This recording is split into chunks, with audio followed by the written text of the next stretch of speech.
और अब विजय दिवस अधिवेशन का सबसे खास सेशन, क्योंकि कारगिल विजय दिवस पर अब हमारे साथ जुड़ रहे हैं खुद अनुपम खेर।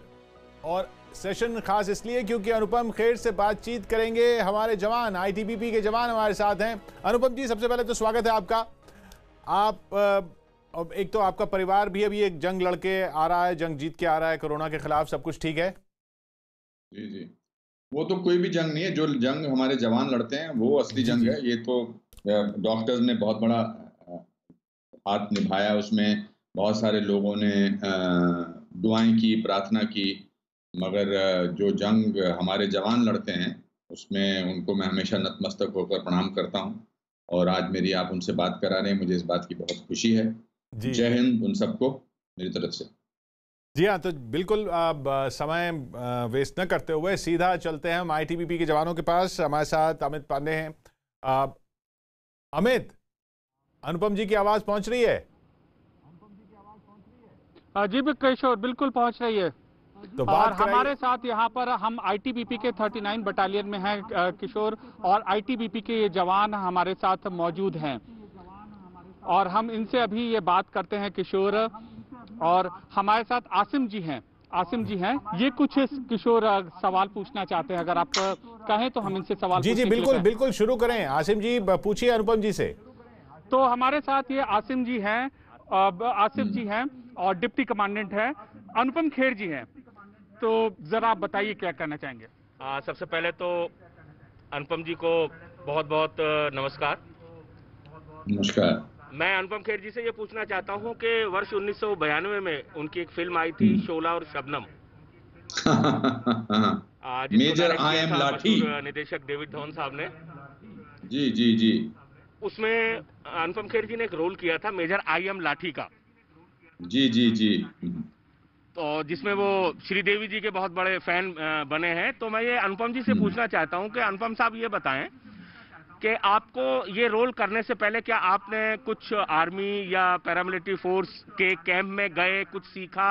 क्योंकि इतनी उम्दा अदाकारी आपने की है उस पिक्चर में, आप सख्त भी बने हैं, डिसिप्लिन भी आप बहुत उसमें दिखाते हैं और अपने रूल के और रेगुलेशंस के बहुत पाबंद रहे हैं। इस बारे में मैं पूछना चाहता हूं अनुपम जी से। और कुछ पूछना चाहते हैं? जी बस एक करके अमित अभिनेता सुशांत राज। जी एक मिनट, अभी पहले जवाब ले लेते हैं, फिर एक करके चलते हैं। जी अनुपम जी, सॉरी। तो आसिफ जी बहुत बहुत शुक्रिया पहले तो ये सवाल पूछने के लिए, और मैं आपको मन से बधाई देना चाहता हूं कि आप लोग वाकई बहुत कमाल का काम करते हैं। और मैं जिस जगह पे पैदा हुआ, बड़ा हुआ, वो शिमला थी वो जगह का नाम, और वहां पर वेस्टर्न कमांड का जो हेडक्वार्टर, वेस्टर्न कमांड का हेडक्वार्टर जो था वो शिमला में था। तो मेरी पूरी परवरिश, मेरे स्कूल जाने के लिए मुझे वेस्टर्न कमांड के ऑफिस से जाना पड़ता था। गेटी थिएटर था वहाँ आर्मी वाले प्ले करते थे। तो मैंने अपना पूरा बचपन और जो जिसे कहते हैं टीन एजेस, वो मैंने आर्मी के जवानों को देख के गुजारा है। तो ये मेरे अंदर पहले से ही था। और मैं और मेरा देश में मेरे उम्र का सिर्फ 8 साल का फर्क है।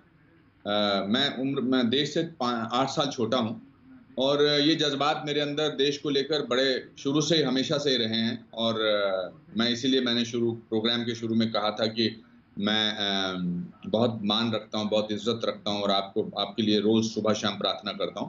शोला और शबनम में मेजर आई एम लाठी, पहले तो डेविड धवन साहब की फिल्में मजाकिया होती हैं, लेकिन मैं चाहता था कि मैं उसको वो कॉमिकल टच था कि वो श्रीदेवी के फैन थे, और मेरे लिए इसलिए आसान हो गया क्योंकि मैं आम जिंदगी में भी श्रीदेवी जी का फैन था, और वो स्ट्रिक्ट ऑफिसर थे। तो मैंने ऐसे मूंछों वाले बहुत सारे आर्मी ऑफिसर देखे थे, और मुझे उस फिल्म की शूटिंग करने में बहुत मजा आया था। हम आर्मी वालों को या आईडीपीएफ वालों को या सेना के बाकी विभागों के लोगों को बहुत सीरियसली देखते हैं, लेकिन मैंने आप लोगों के बहुत सारे वीडियो देखे हैं जिसमें आप गाने गाते हैं, कॉमेडी करते हैं।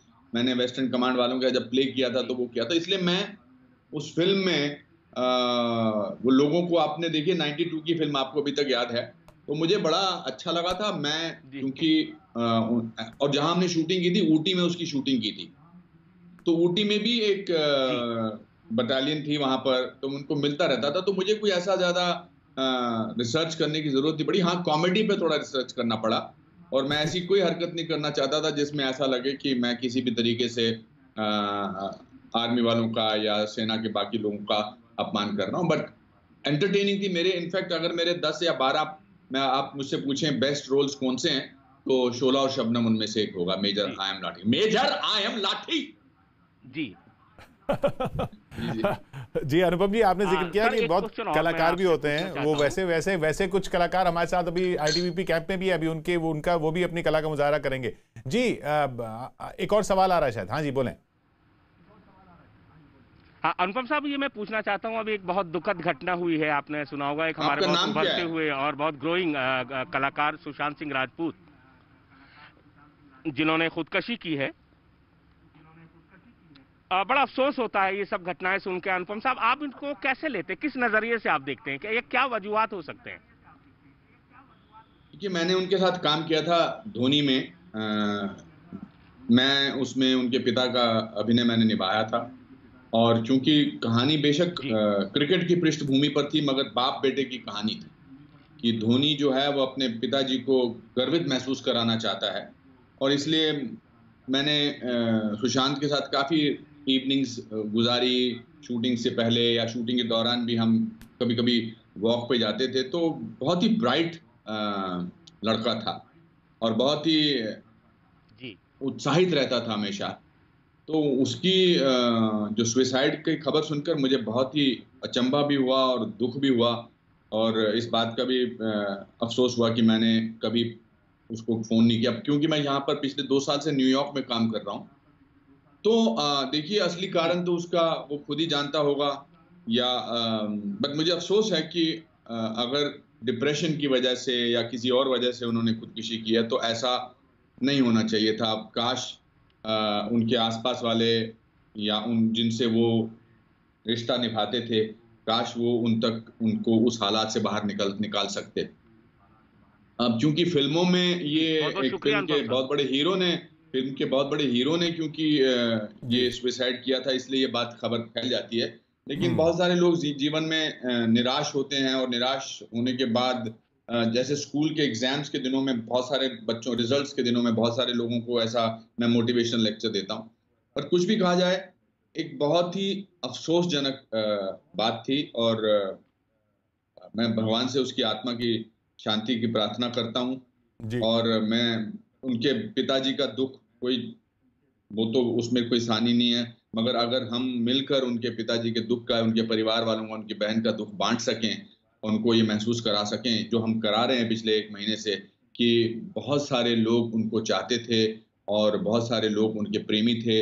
कल मैंने जब उनकी फिल्म रिलीज हुई है दिल बेचारा, मैंने सुना है कि IMDb करके एक बहुत फेमस फिल्म साइट है जिसमें उनको 9.8 पॉइंट्स मिले हैं 10 में से। ऐसा बहुत कम फिल्मों के साथ होता है। तो होपफुली ऐसा हो कि अगर कोई इंसान, मैं हमेशा कहता हूं कि अगर आप अपने परिवार में किसी को चुप देख रहे हैं, या अपने कोई इंसान, बच्चा है या कोई बड़ा आदमी है जो बात नहीं कर रहा है, तो हमको उसके पास पहुंचना चाहिए और उनसे पूछना चाहिए, अपने दोस्तों को फोन करके पूछना चाहिए, तू उदास तो नहीं है, तेरे मन में कुछ विचार तो नहीं चल रहे, तू डिप्रेस तो नहीं है।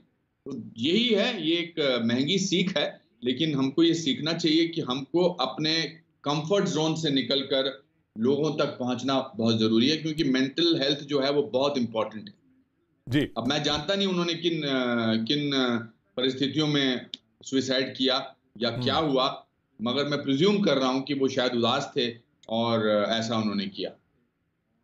चलिए अमित, नेक्स्ट सवाल लेते हैं। और सवाल क्या, वो जो बात कर रहे थे ना कि अलग अलग कलाकार जवानों में भी होते हैं, वो भी एक मुजाहरा देख लेते हैं वहां पे भी। जी किशोर, बिल्कुल। अगर यहाँ की लीडिंग टीम में से एक हैं, तो हमारे साथ एक हिडन टैलेंट है, ये जवान है और इन्होंने भी Indo China border, Arunachal Pradesh और अलग अलग जगहों पे यहाँ पर ड्यूटी की है। ये तो इनकी बेसिक ड्यूटी है और भारत माँ के रखवाले हैं।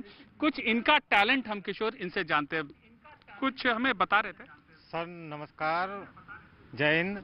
नमस्कार सर, मैं आईटीबीपी में 8 साल की सर्विस हो गई है मेरी, और मैं जगह जगह पर रहा हूं, तो मैंने वहां जो महसूस किया है उसी के देखते हुए मैंने अपने आईटीबीपी बल पर एक कविता लिखी है, तो सर आपका मैं नाम आपको क्या है? सुनाना चाहूंगा।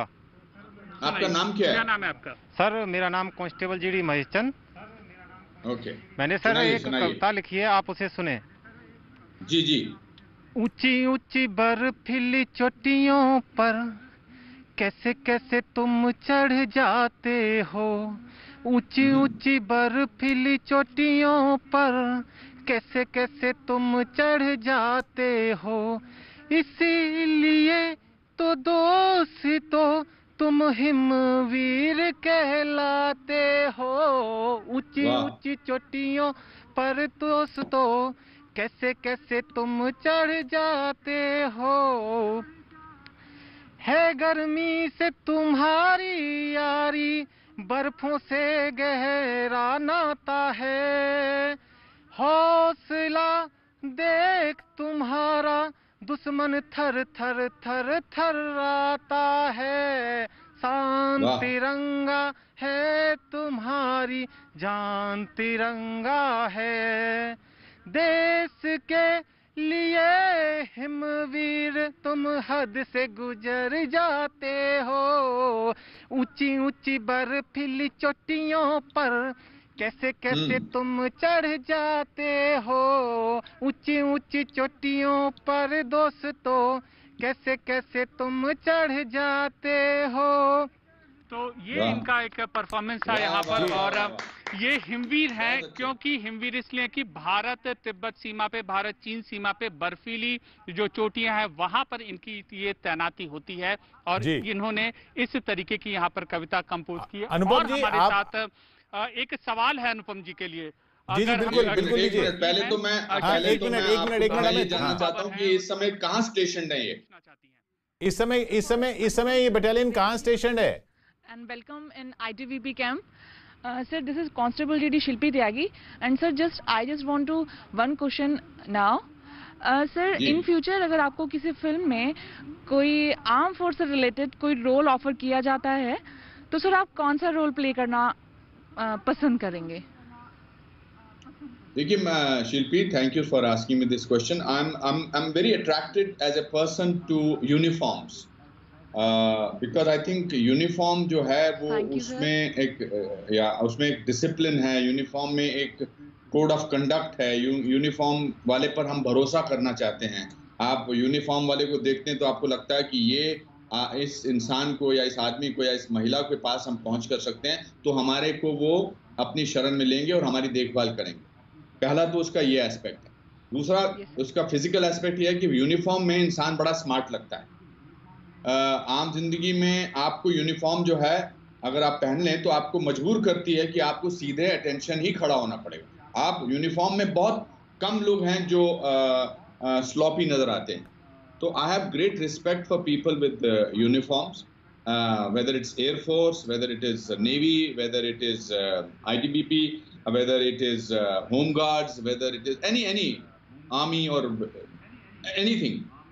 मैंने क्योंकि बहुत सारा वक्त जो है गुजारा है शिमला में, अभी बता रहा था मैं आपके एक साथी से, तो I think I will be very happy to be being a character from army और from your battalion, from your people, why not? I will be very happy. और अगर इस पे लिखा जाए कोई अच्छा सा रोल मुझे ऑफर करे तो मैं जरूर करना चाहूंगा। आप अनुपम जी खुद जाना चाहते थे कभी सेना में या फोर्सेस में? हाँ, मैं एनसीसी में था, मुझे याद अच्छा। है। मेरे साथ मैं जानना चाह रहा था पहले तो ये यहाँ पर किधर है मैं इनसे, सो दैट मुझे लोकेशन पता लग जाए अपने मन में। हाँ, अभी ये लोग ITBP कैंप में हैं। अमित, एग्जैक्ट लोकेशन कौन सी कहेंगे? किशोर, ये 39 बटालियन ग्रेटर नोएडा है। हाँ। और ये अच्छा। ग्रेटर नोएडा के उन चुनिंदा बटालियंस में से एक है जो हाई प्रोफाइल सिक्योरिटी को कैरी आउट करती हैं और सुरक्षा प्रदान करती हैं। जी जी। तो आप भी मेरी तरह ये हल्दी वाला पानी और अदरक डाल के जरूर पिया करें। मैं दिन में 2 बार पीता हूँ, क्योंकि मुझे लगा कि मैं क्लियर कर दूं मैं पी क्या रहा हूँ। क्योंकि फिल्म वालों को आमतौर पे एसोसिएट करते हैं कि शाम के समय अंधेरा हुआ है तो भाई साहब ऐसे प्रोग्राम में कुछ पता नहीं क्या पी रहे हैं, इससे पहले कि इसकी टिप्पणी की जाए। तो हाँ, बोलिए आप क्या पूछ रहे थे आप? हाँ, हम बात कर रहे थे कि आप बचपन में हाँ, तो मैं तो शिमला में मैं जब कॉलेज में था तो मैंने एनसीसी ज्वाइन की थी। जी जी। एनसीसी और दो रीजन से ज्वाइन की थी। एक तो हमको स्कूल से छुट्टी मिलती थी पढ़ाई से, तो एनसीसी ज्वाइन करते थे। और दूसरा ये था कि एनसीसी का जब कोर्स पूरा हो जाता था तो 12 रुपए मिलते थे। अच्छा। और एक आईडी कार्ड मिलता था। तो वो आईडी कार्ड आज भी मेरे मेन ऑफिस में मेरे मेन टेबल पे पड़ा हुआ है, फ्रेम करके। वाह। और 3 साल पहले मुझे नेशनल कैडेट कॉर्प्स के इंडिया के जो सबसे बड़े ऑफिस में मुझे उसमें एक परामर्शदाता के लिए मुझे एडवाइजरी बोर्ड पे बुलाया गया। और मैं उसके एडवाइजरी बोर्ड में अभी पता नहीं 2 साल से हूं कि नहीं हूं, मगर मुझे बुलाया तो मुझे लगता था कि मेरे लिए ये सबसे बड़ी बहुत बड़ा खिताब है मेरे लिए। दूसरी बात, मैं शिमला में जब था तो 1962 का वॉर हुआ था, चाइना के साथ 1965 का वॉर हुआ था, 1971 का वॉर हुआ था, और उसके बाद मैं शिमला से निकल गया था। तो मैं जब भी ऐसे वॉर का सायरन बजता था तो हम अपने वॉलंटियर थे अपने मोहल्ले के, तो हमारे मोहल्ले में इस तरह की ट्रेनिंग दी जाती थी। बट चूंकि मेरा रुझान फिल्मों में आने का ज्यादा था और एक्टिंग का ज्यादा था, तो मैंने इस तरफ ज्यादा तवज्जो नहीं दी। लेकिन मेरे मन में, जैसा कि मैंने पहले भी कहा, बहुत ही ज्यादा आस्था है और गर्व है यूनिफॉर्म के लोगों के लिए। बट एनसीसी की वो जो फोटोग्राफ है, जो आईडी कार्ड है, जिसपे अभी तब मेरा नाम अनुपम खेर फिल्मों में आने के बाद, तो पहले मेरा नाम था अनुपम कुमार खेर, हर जगह हर आदमी कुमार होता था। वो मेरे ऑफिस के मेन टेबल पे पड़ा है। तो सब लोग पूछते हैं कि ये क्या है, ये मैंने कहा मेरी ये पहली पहचान है। तो ये मैं बताना चाहता था। वाह। अमित, अगला कोई इंटरेक्शन कौन करना चाह रहा है वहां से? देखिए किशोर, हमारे साथ गजेंद्र पटेल जी हैं और हम इनसे सवाल ये पूछें, कुछ आपके साथ कुछ बात हो रही थी सॉन्ग की, कुछ सुनाना चाहेंगे? हाँ, मैं एक देशभक्ति गीत सुनाना चाहूंगा। अनुपम जी नमस्कार, मैं इंस्पेक्टर गजेंद्र पटेल। जी नमस्कार। मैं आपको एक देशभक्ति गीत सुनाना चाहूंगा। मैं एमपी जबलपुर से बिलोंग करता हूं। अच्छा, बहुत अच्छे। और सुनाइए, गीत सुनाइए। मैं आपको एक गाना सुनाना चाहूंगा। मेरा मुल्क, मेरा देश, मेरा ये वतन, शांति का, उन्नति का, प्यार का चमन, इसके वास्ते निसार है मेरा तन, मेरा मन, ए वतन, ए वतन, ए वतन, जाने मन, जाने मन, जाने मन। इसकी मिट्टी से बने तेरे मेरे ये बदन, इसकी धरती तेरे मेरे वास्ते गगन, इसने ही सिखाया हमको जीने का चलन, जीने का चलन, इसके वास्ते निसार है मेरा तन, मेरा मन, ए वतन, ए वतन, ए वतन, जाने मन, जाने मन, जाने मन। Thank you. वाह वाह, क्या बात है पटेल जी, कितना अच्छा गाया आपने। इस तरीके से इन्होंने अपनी जो फीलिंग्स है वो एक्सप्रेस की। जी, कोई सवाल अनुपम जी के लिए यहाँ पर दिखाना चाहता हूँ, क्योंकि अनुपम सर शिमला से हैं, तो शिमला के ही रहने वाले एक जवान है हमारे साथ, हम उनसे बात करते हैं। आपने ये तो सुना होगा कि आईटीबीपी भारत में तैनात है, लेकिन विदेशों में कैसे नाम अपना रोशन करती है, ये अपना एक्सपीरियंस कुछ शेयर करना चाहते हैं। जियालाल जी, आप बताइए कहाँ पे तैनात थे छोटे में, और कैसे आपने उस खतरे को झेला? जय हिंद सर। जय हिंद। मैं हिमाचल का रहने वाला हूँ, शिमला का। मेरा नाम जियालाल है। शिमला में कहाँ रहते थे? मैं 2005 से 2008 अफगानिस्तान में बीआरओ प्रोटेक्शन में कमांडो के तौर पर नियुक्त थे। तो वहाँ पर हमारी ड्यूटी बीआरओ को प्रोटेक्ट करना था, और जो वहाँ की सिविल वर्कर्स थे उनको भी हम प्रोटेक्ट करते थे। ये कारगिल हिल, जो रजाई हिल है, और ये कारगिल हिल बोलते हैं वहाँ पर। तो वहाँ पर हमारी जो बीआरओ थे वहाँ के लिए, वहाँ मटेरियल आता था उसके लिए, क्रशर के लिए, तो हम उनकी प्रोटेक्शन में थे। तो शाम को हम जब वापस आ रहे थे तो उस समय की बात है कि सबसे पहले हमारे सिविल पुलिस थी और उसके बाद हमारी पुलिस थी, जिसमें मैं था, उस गाड़ी में तैनात था, उसमें एमएफजी लगी हुई थी और एजे सीजीआर भी था, और उसके बाद हमारी दूसरी गाड़ियां पीछे चल रही थी। तो जैसे ही हम जो रजाई गांव हैं उसके साथ मोड़ में आते हैं, वैसे ही एक मोटरसाइकिल था, तो आगे वाली गाड़ी जैसे ही वहाँ पहुँचती है वो ब्लास्ट हो जाता है।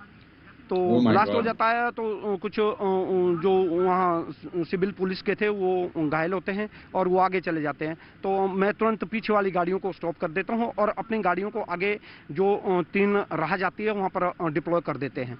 तो जैसे हम डिप्लॉय करते हैं वैसे ही उधर से एक गाड़ी आती है, उस इतनी स्पीड में आती है, जैसे हमने अपने साथियों को डिप्लॉय किया था, आगे देव को डिप्लॉय किया था, और 2 साथी हमारे गाड़ी में थे और मैं साइड वाले में उस साइड को प्रोटेक्ट करता है। जैसे मैं गाड़ी को देखता हूँ वैसे मैं अपने देव साथी को पुकारता हूँ, बच जाओ, गाड़ी बहुत स्पीड में है। वैसे ही वो अपनी पोजिशन ली और उसने फायर कर दिया।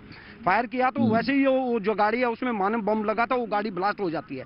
ब्लास्ट होती है तो उसकी जो ब्लास्ट होती है उसकी उससे जो शोले निकलते हैं, हमारी गाड़ी में आग लग जाती है। वैसे तुरंत मैं अपनी गाड़ी की ओर भागता हूं और अपने जो साथी थे उनको भी नीचे उतारा। एम्युनिशन उसमें ज़बरदस्त था, जिसको कहते हैं एजीएस सीजीआरएल, उसके बम है, तो वो बहुत ही खतरनाक थे। उसको उतार करके हमने गाड़ी को सेव किया और अपने कैंप को सेव किया, क्योंकि साथ में ही हमारा कैंप था। कैंप में हमारे सारे पेट्रोल डैम्प वगैरह था। अगर हम ऐसी वर्क नहीं करते तो शायद वो कैंप भी हमारा बर्बाद हो जाता। तो इस तरीके से इन्होंने अपने ये अच्छा, ये बहुत अच्छे अमित इनसे पूछिए तो सही, शिमला में कहाँ से हैं ये? शिमला में कहाँ से हैं? इनको Afghanistan, security of Indian mission in Afghanistan, इस मेडल से, इस खास मेडल से इनको नवाजा गया है। अमित आवाज आ रही है? अरे वाह वाह वाह वाह वाह, बहुत अच्छे। हाँ अमित जरा पूछिए इनसे शिमला में कहाँ से हैं? अच्छा, शिमला में कहाँ से हैं? मैं तहसील चौपाल का रहने वाला हूँ जी। अच्छा, चौपाल के रहने वाले हैं। अच्छा, मेरे गांव का नाम इड़ा है। अच्छा अच्छा अच्छा अच्छा अच्छा, बहुत अच्छे बहुत अच्छे बहुत अच्छे। मैं आप पर गर्वित महसूस करता हूँ जियालाल जी, बहुत अच्छा किया आपने काम, बहुत अच्छा। ये अनुपम जी ये देशभक्ति की बातें हो रही हैं, आप पर एक और इल्जाम सा लगता है कि आप देशभक्त से बड़े मोदी भक्त हैं। उसको आप गर्व से कहते हैं या थोड़ी नाराजगी होती है? नहीं, ये तो आपने अभी इस प्रोग्राम में जर्नलिस्ट वाला सवाल पूछ लिया। मैं तो वही हूँ सर। नहीं, बट ये नहीं, देशभक्त होता है और मोदी जी भी देशभक्त हैं। तो हम देशभक्त के हर किसी भी देशभक्त के हम भक्त हैं, और देशभक्त होना मेरे लिए बहुत गर्व की बात है।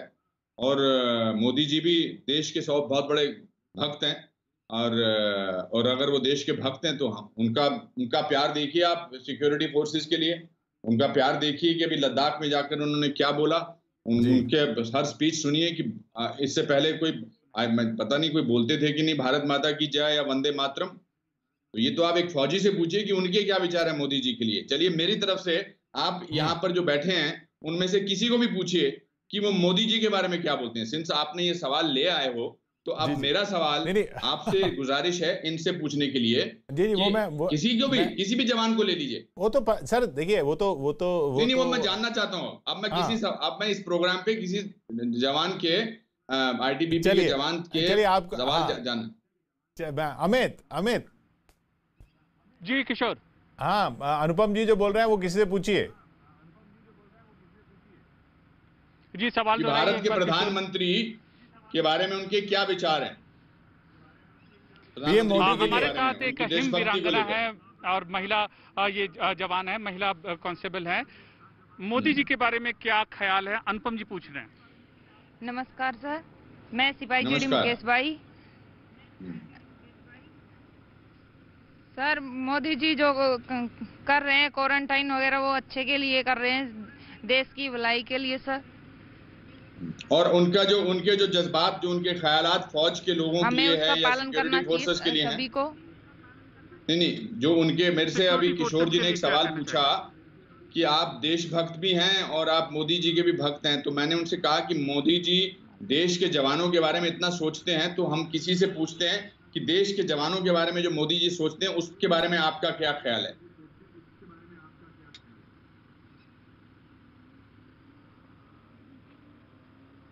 क्या ख्याल है मोदी जी जो जवानों के बारे में सोचते हैं, उसके बारे में आपका क्या ओपिनियन है? चलिए सर मैं अनुपम जी थोड़ा यूनिफॉर्म फोर्स भी कोई खतरा होगा तो हम अपनी जान देने के लिए तैयार हैं सर, देश के लिए कर रहेंगे सर। जय हिंद।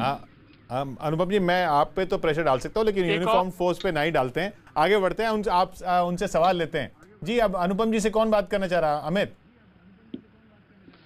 एक और हैं हमारे साथ यहाँ पर कांस्टेबल, हम इनसे पूछते हैं, बात करते हैं।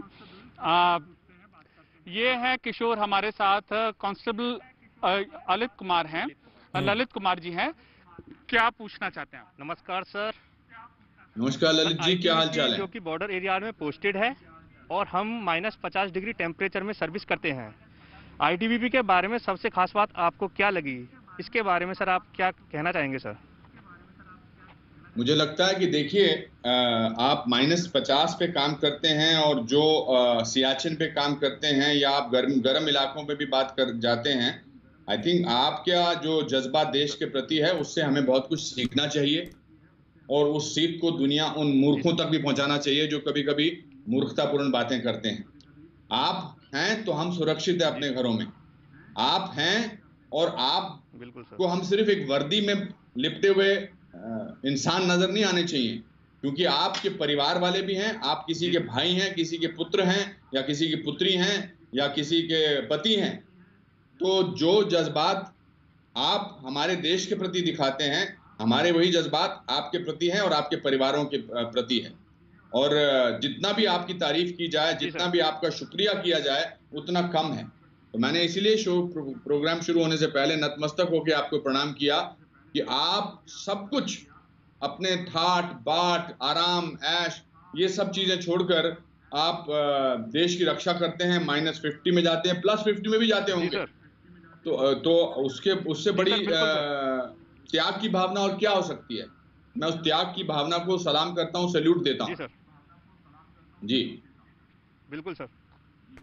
Okay Amit, thank you. तो ये थे कांस्टेबल ललित, और भी हमारे साथ लोग हैं किशोर, हम जी बिल्कुल पूछते हैं। प्रताप सिंह जी हैं। प्रताप सिंह जी, आप यहाँ पर देश के लिए कारगिल विजय दिवस के और न्यूज 18 इंडिया के लिए कुछ कहना चाहते हैं? अनुपम खेर जी भी हमारे साथ बैठे हैं। नमस्कार सर, मेरा नाम प्रताप सिंह है। मैं ये नमस्कार कहना चाहता हूँ कि मैंने अपनी सर्विस में आईटीबीपी में होकर अपने देशभक्ति के लिए, अपने देश के लिए मैं सेवा देना चाहता था और मेरा ये जज्बा पूरा हुआ। और हमें जो -50 तक रहते हैं, लेकिन हम -40 तक भी रहकर देखा है। हम जिसे भी रहते हैं, जैसे वातावरण में रहेंगे हम उसी की तरह हम ढल जाते हैं। किशोर देखिए, ये जवान हैं और पिछले 4 महीने से किशोर ये दोहरी चुनौती का सामना कर रहे हैं, सरहद पर रक्षा कर रहे हैं और कोरोना वायरस खतरे के मद्देनजर अमित आवाज आ रही है, जगहों में थोड़ा सिग्नल का इशू हो रहा है। अमित पूरी तरीके से कोरोना वायरस खतरे के प्रोटोकॉल का पालन कर रहे हैं। एक नजारा यहाँ पर हम दिखाना चाहेंगे, आप देखेंगे कि पूरा जो अरेंजमेंट है, जी हाँ, वो तो हम देख रहे हैं कि वो शायद अनुपम जी नहीं देख पा रहे हैं। मैं अनुपम जी को बता दूं, अनुपम जी ये सब लोग सोशल डिस्टेंसिंग पे बहुत दूर बैठे हैं, इसलिए अमित एक एक करके सबके पास जा रहे हैं। अमित मेरी आवाज आ रही है? हाँ जी किशोर, सवाल पूछें। हाँ नहीं वो अनुपम जी सवाल था कि ये इनके घर में कौन कौन है और कहाँ रहते हैं इनके घर वाले, माता पिता या परिवार में कौन कौन है इनके? प्रताप जी के प्रताप जी से बात कर रहे थे ना, उनके बारे में वो पूछ रहे थे अनुपम। हाँ, प्रताप जी के पास है। प्रताप जी, आपके फैमिली में यहाँ पर कौन कौन रहता है? अनुपम जी जानना चाहते हैं कि कहाँ से रहते हैं, परिवार में कौन कौन है, और जरा परिवार के एक्सपीरियंस के बारे में शेयर करें। मैं अनुपम साहब को बताना चाहता हूँ, मैं राजस्थान से रहने वाला हूँ, राजस्थान से चूरू जिले से। मेरे परिवार में मेरी माता जी है, मेरा एक बड़ा भाई है और टोटल हम 7 सदस्य हैं। अच्छा, आपके पिताजी का नाम क्या है? मेरा पिताजी का नाम है ख्याराम। वाह वाह, मैं ख्याराम जी को भी प्रणाम करता हूँ कि उन्होंने आपके जैसा बेटा पैदा किया है और आपके जज्बात की मैं बहुत बहुत कद्र करता हूँ। धन्यवाद।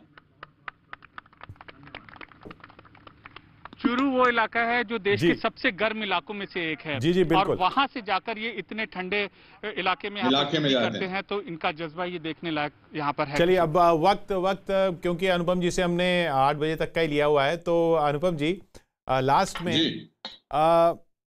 क्या कहना चाहेंगे? जो माहौल मेरी एक फिल्म का गाना है कर्मा का, हालांकि मैंने उसमें विलन का रोल किया था। बिल्कुल। उसमें एक वो गाना बहुत अच्छा था जो बैकग्राउंड स्कोर में था और दिलीप साहब भी गाते हैं।